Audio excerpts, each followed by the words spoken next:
Como é sabido, normalmente eu faço vídeos sobre aulas, mas hoje trago uma situação que me deixou realmente indignado. Hoje em dia, compras internacionais são normais. Visa, Mastercard, e-commerce, nada disso é novidade. O problema começa quando o banco Millennium Beam mostra informações quando quer, omite quando lhe convém e encerra processos sem explicar nada aos seus clientes. O que me leva a questionar se esse banco trata-nos como clientes ou como escravos, mantendo-nos reféns a um sistema criado para beneficiar ao banco a qualquer custo, não se importando com os seus clientes. No vídeo de hoje vou mostrar-te como o Millennium Beam esconde uma prática ilegal que rouba o seu dinheiro silenciosamente. E o pior, quando você tenta reclamar ou questionar, eles tratam-te como um incômodo.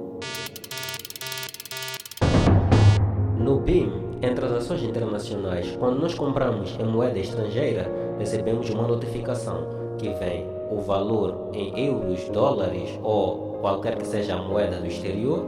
Entre parênteses temos o contravalor, o que não acontece nas operações de recebimentos internacionais. Como vocês podem ver, cadê o valor em euros, dólares ou qualquer que seja a moeda de origem? Sumiu. Sumiu por quê? E isso, meus amigos, constitui uma violação regulamentar. Código de Conduta, aviso número 2 do Banco de Moçambique de 2018, mais especificamente no artigo 10, no ponto número 4, estabelece o seguinte: as instituições de crédito e sociedades financeiras devem disponibilizar de forma detalhada todos os custos e encargos a suportar pelo cliente relativos a serviços de pagamento. Em linguagem simples, o banco é obrigado a mostrar-nos de forma clara quanto está a pagar, que taxa foi usada para a conversão, se houver, e qual a moeda envolvida antes de finalizar qualquer transação. E sem esquecer da Lei nº 22/2009, Defesa do Consumidor, de maneira resumida nos seus artigos 4º, 5º, 6º e 10º, estabelecem o mesmo. A falta de informação não é falha técnica, é violação de um direito legal, um detalhe estratégico, pois sem o valor original, você não pode calcular se a taxa de câmbio foi justa ou injusta, ou se o valor creditado na conta é equivalente ao valor recebido do exterior. E nesse tipo de situações, a quem nós recorremos para ter algum esclarecimento ou ajuda aos agentes do atendimento. Mas para nossa surpresa,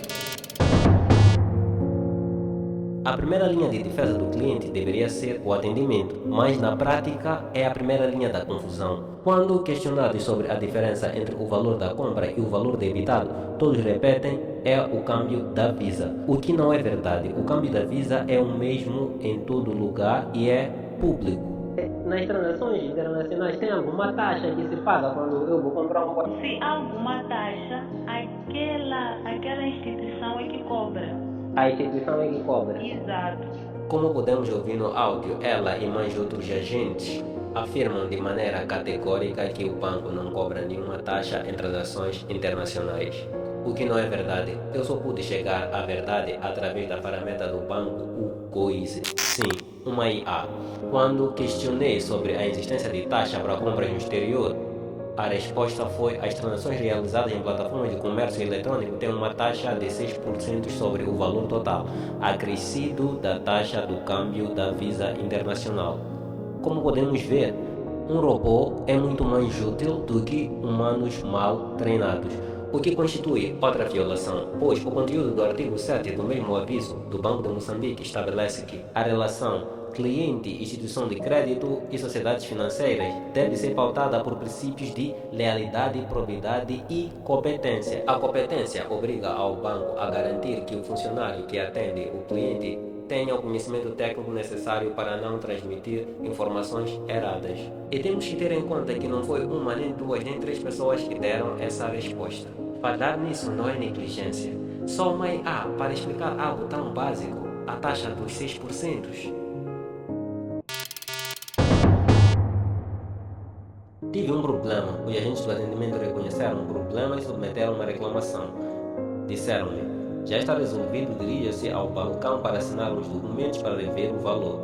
Chegado lá, vocês não irão acreditar no que aconteceu. Eu, bem feliz, vou para o banco para assinar o documento para rever o meu valor e recebo o seguinte documento: Dirigindo a vossa Eixa na sequência da reclamação número 371848, junto ao Millennium PIN, apresentada em 12 de 6 de 2025.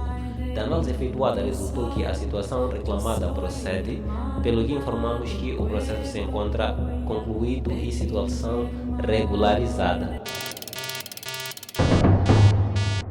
Observem, depois de uma operação não bem sucedida, o banco reconhece: sim, há um valor em falta.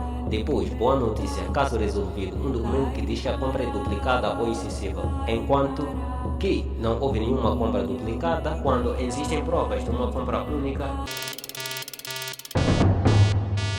Sabem o porquê das instituições de crédito nos tratarem dessa forma? É porque nós, cidadãos desse país, não temos a cultura de denunciar e processar. Em países organizados, bancos são processados por menos e indemnizações acontecem. Aqui, o cliente cansa, o banco encerra o caso e as instituições permanecem intocáveis. Estamos a falar de valores equivalentes ao salário mínimo da área financeira. Para o banco, certamente pouco. Para o cidadão, sobrevivência. Esse vídeo não é só pelo dinheiro, claramente que faz diferença, mas é pela falta de respeito do Banco Millennium PIN, que nos trata como escravos financeiros que não merecem transparência nem entendimento qualificado, nem sequer explicação honesta. Isto é, o banco não informa, não explica, não assume e encerra processos unilateralmente. E sendo assim, ele deixa uma coisa clara, que é: não questione, aceite.